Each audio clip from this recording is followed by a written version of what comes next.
Mas isso uma boa introdução para o tal tema da República Constitucional que Portugal supostamente é. E a razão pela qual eu quero começar aqui foi precisamente pegando no que acabaste de dizer sobre o António Costa. O António Costa é, de facto, um ditador, porque em 2019 ele veio a público para toda a comunicação social que o quisesse ouvir, e todos normalmente querem ouvir, não é? Querem logo debitar todos aquele palavreado fantástico que aquele homem tem, e veio a público dizer que não ia respeitar a lei do país no que diz respeito aos familiares de membros do governo que estavam a fazer contratos com o Estado. E isto, havia uma lei que até foi criada, ou pelo menos alterada pelo PS há uns anos atrás, para garantir que todos os que fizessem isso, a consequência era serem despedidos. E o António Costa veio a público dizer que não vou seguir a lei. Não vou. E eu pergunto, somos mesmo uma república constitucional? Somos mesmo um país regido pelas leis, quando temos o primeiro-ministro que, com toda a certeza, é a figura mais poderosa do país, não é? Nós não temos um sistema presidencial. O presidente tem, sem dúvida, o poder de demitir o governo, mas, como já vimos, ainda por cima com um palhaço como o Marcelo Rebelo de Sousa como presidente, isso é coisa que nunca vai acontecer, não é? Aliás, o último que fez isso foi um socialista e colocou precisamente, ou deu o poder precisamente ao José Sócrates, que nos trouxe a terceira bancarrota. Portanto, eu continuo a dizer que o Jorge Sampaio é um dos maiores responsáveis pela terceira bancarrota do país, porque foi ele que efetivamente derrubou um governo que tinha a maioria no Parlamento, que era a coligação PSD-CDS. Ele derrubou, demitiu aquele governo, e ele recentemente, ou há uns anos, veio dizer que eu não gostava do Santana Lopes, como se isto fosse razão para demitir um governo. O presidente não gosta do primeiro-ministro. Pronto, e então vou admitir. Isto é uma Então, criança. mas esse é a infantilidade também do eleitor português. O eleitor Exatamente. português também não vota em determinados partidos porque não gosta do líder. Por exemplo, não gostava do Marinho Pinto, porque ele era muito agressivo a falar. E então não votava no. Não interessa se o homem tem de ser agressivo para vencer esta corrupção toda, tem que ser, não pode ser nenhum banana, não é? Mas Mas então os portugueses diziam que ele era muito agressivo, não gostavam. eu compreendo esse argumento, mas eu diria que o presidente, não é? O presidente tinha que estar um bocadinho acima desse tipo de raciocínio. Mas não, ele teve exatamente o mesmo raciocínio. Eu não gosto do Santana Lopes, vou demiti-lo. E pronto, e demitiu e colocou lá o Sócrates, efetivamente. E foi, salvo erro, a primeira maioria absoluta do PS. Que eu me lembro, acho que foi a primeira maioria absoluta. O Sócrates teve o poder para fazer tudo. E fez tudo, literalmente, não é? Rezou com isto tudo, enriqueceu-se a ele e aos amigos e E o Partido etc. Socialista. E o Partido Socialista, obviamente. Portanto, para mim, o Sampaio é um dos maiores responsáveis pela tragédia que foi a O terceira Sampaio é bancarrota. outro banana. Aliás, os presidentes têm sido sempre todos uns bananas, não é? Eles, pura e simplesmente, devem ter obedecido a ordens de algum Ferro Rodrigues ou de algum... É os banqueiros. Os banqueiros também. O PS está diretamente ligado a vários banqueiros, e por isso é que protegeram o Oliveira e Costa, por isso é que protegeram o Ricardo Salgado, e somos nós que estamos a pagar as faturas todas. E depois temos aqueles palhaços É, e isso é outra coisa que as pessoas não percebem. Estão sempre com a mania que a esquerda defende os pobres e os trabalhadores. E as pessoas não perceberam ainda que o PS, desde que está no governo, só protege milionários, enriquece milionários e explora o povo e os trabalhadores. E as pessoas são tão ridículas a esse ponto que ainda continuam a dizer a direita é dos ricos e a esquerda aqui é dos pobres. Como é que é possível? Como é que é possível as pessoas terem a cabeça formatada com estas mentalidades tão fechadas e tão fora da realidade, não é? Mas isso é o fruto, isso é um facto, obviamente, mas isso é o fruto da propaganda diária, porque se tu fores ver o que é que aconteceu com o Oliveira Costa e outras daquelas chamadas comissões de inquérito, que aquilo é apenas teatro político, aquilo serve para absolutamente nada. Yeah. E o que é que transmitiram dia após dia nas televisões? E isto ajudou a tal propaganda que eu estou a falar para entranhar na cabeça dos portugueses, ou de alguns portugueses, muitos deles aparentemente, que a esquerda então é benfeitora e tudo excelente e faz tudo bem. Foi aquela palhaça do Bloco de Esquerda, a Mariana Mortágua, que foi quase endeusada porque andava a fazer aquelas perguntas lá ao Zé Bava e ao Oliveira Costa e não sei o quê, como se aquilo fosse, ela te fez umas perguntas extraordinárias que qualquer pessoa com 2 neurónios fazia. Ela fez as perguntas básicas que deviam ser feitas, mas na comunicação social estavam a passá-la como a heroína do povo. Mas ela não fez nada, aliás, ela faz parte do partido que assinou de cruz os 850 milhões que o Costa injetou no novo banco. E, no entanto, vai para a comissão de inquérito questionar lá os gajos do novo banco, como se estivesse indignada com o dinheiro público que está a ser gasto indevidamente. Mas ela assinou o partido dela, portanto, meteu a cruz lá de baixo para dizer, sim senhor, injetem 850 milhões. Portanto, os portugueses, ao caírem nesta esparrela, que é a coisa mais fácil de identificar, não é? Porque as comissões de inquérito são o teatro político completo, que ele não serve para nada. Para nada. É exatamente como aquilo que falámos aqui há uns dias sobre as petições públicas.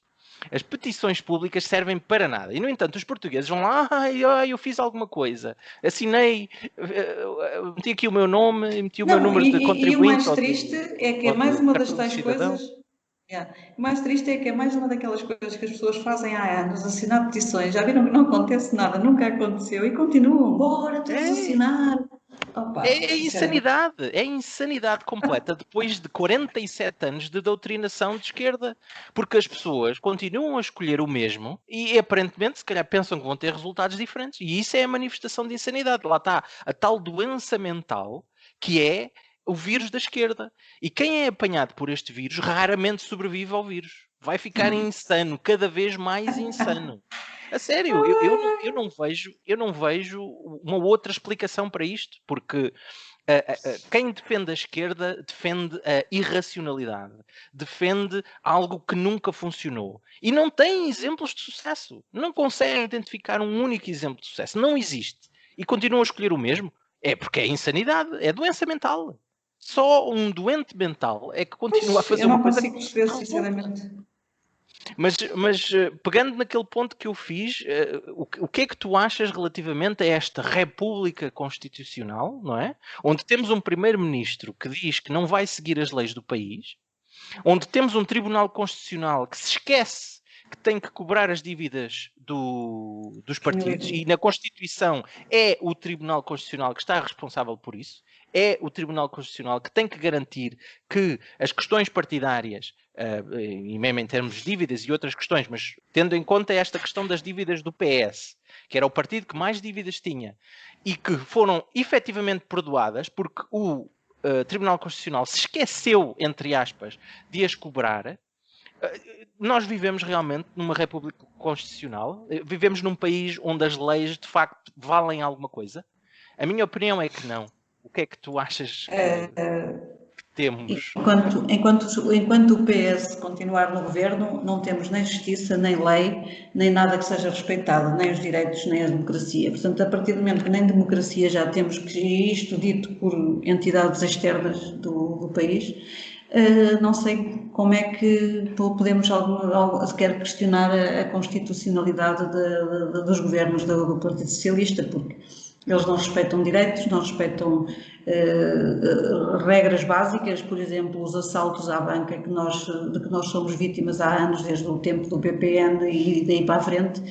Isto é uma ofensa que qualquer país onde contes o que se passa na nossa banca, as pessoas ficam de boca aberta, que aquilo é basicamente um serviço sujo do género, todos os amigos dos políticos dizem, olha, eu quero 600, toma lá luvas de 2 milhões e para me dar 600, eu quero 300, toma lá luvas de 1 milhão para me dar 300, eu quero 800, e distribuem o dinheiro do banco aos amigos todos, quando o dinheiro acaba, dão o banco como falido, os portugueses ficam sem dinheiro e ainda ficam a pagar o buraco que ficou no banco. Onde é que isto pode ser constitucional? Em lado nenhum. E depois os presidentes, os governadores do Banco de Portugal nunca sabem nada, não sabiam, coitadinhos, e vão trabalhar para o BCE. Portanto, como não souberam gerir um banco em Portugal, o Banco de Portugal, mas vão saber gerir o Banco Internacional do BCE. Tem todas as competências, claro, todas. Todas as competências apuradíssimas. Portanto, o Partido Socialista falar de lei, de direitos, de democracia e de constitucionalidade com o Partido Socialista é o mesmo que falar de água no deserto. Pois, mas o que mais me espanta é que o Tribunal Constitucional tem função de, quando é chamado para o efeito, e isso às vezes não acontece, mas quando é chamado para o efeito, naquelas questões em que eles só vão dizer a opinião deles, não é? Portanto, vão dar a sua interpretação da Constituição, não é? Porque já existiram vários casos onde a interpretação do juiz do Tribunal Constitucional é completamente ridícula, porque nada do que eles interpretaram está lá escrito. E, no entanto, eles interpretaram daquela forma e é dito que o Tribunal Constitucional disse aquilo, então pronto, a gente tem que seguir. Mas isso geralmente é sempre de acordo com os interesses dos partidos ou da pessoa que está por trás daquela decisão ou que quer que aquela decisão avance e, portanto, aquilo continua a ser aceite. Não é? Eu nunca li em lado nenhum na Constituição Portuguesa que os funcionários públicos não podem ser despedidos. No entanto, no período de 2011 a 2014, especialmente, que foi quando o programa da Troika estava a ser implementado, esta foi uma justificação para não serem feitos mais cortes dos que foi tentado fazer na função pública, que era a Constituição garante que os funcionários públicos não podem ser despedidos. Isto não existe. Eu não sei em que artigo é que isso está, no entanto, isso foi passado como a realidade. Isso não existe. Esse é o ponto número 1, e se alguém encontrar esse artigo, então que me o envie, que eu gostaria muito de o ler. Eu não conheço. De facto, não conheço. Mas já houve outras instâncias, não é? Como esta das dívidas dos partidos e mesmo nas questões que alguns partidos da oposição enviam para o Tribunal Constitucional para ser avaliado, a constitucionalidade, etc. E, mais vezes que não, os partidos da não-esquerda levam sempre um chute, ou seja, são rejeitados pelo Tribunal Constitucional, que garante sempre aquilo que a esquerda quer fazer e que, portanto, para mim não há qualquer separação de poderes. O Tribunal Constitucional é apenas mais um organismo da corrupção que os partidos criaram, que este sistema partidário, e é por isso que eu defendo um sistema completamente diferente. Portanto, se alguma vez... O voto urgente para quebrar isto? O voto urgente, mas também uma necessidade de mudar o sistema completamente. Porque... Então, mas o voto é o início do fim deste sistema, não é? Porque correto, as pessoas ainda não percebem, eu quero democracia assim, eu quero... Não, primeiro temos que acabar com a questão lá e depois pensamos no que é que vamos pedir, não é? Nós temos uma Constituição com 200 e tal artigos, ou o que é uma coisa absurda, a meu ver. Uma Constituição tem que garantir as coisas de base, os direitos e os deveres base de um país. E depois o resto são as leis do Código Civil, Código Penal, sei lá, tudo mais, que vêm acima da Constituição. Acima no sentido em que têm que respeitar as leis da Constituição. Aquilo que está na Constituição tem que ser respeitado pelas leis que são feitas a seguir. De maneira nenhuma seriam precisos 200 e tal artigos, já não me lembro quantos, mas são umas centenas de artigos na Constituição Portuguesa e muitas delas é para garantir coisas como, por exemplo, os 230 deputados. Acho que é 180 mínimo e 230 máximo. Porquê? 230? Porquê? Qual é o motivo? O motivo é que tem que se garantir muitos taxos. Exatamente. E tu sabes que eles há pouco tempo aprovaram uma lei em que cada um tem um direito a um assistente, ou seja, como não fazem nada para além de andar a passear e a faltar a maior parte das reuniões, ainda pediram para ter direito a um assistente pessoal quando a própria Assembleia tem serviço de secretaria próprio para todos eles e tem todos os serviços assegurados. Um assistente pessoal é mais um parasita que anda ali a orbitar à volta deles.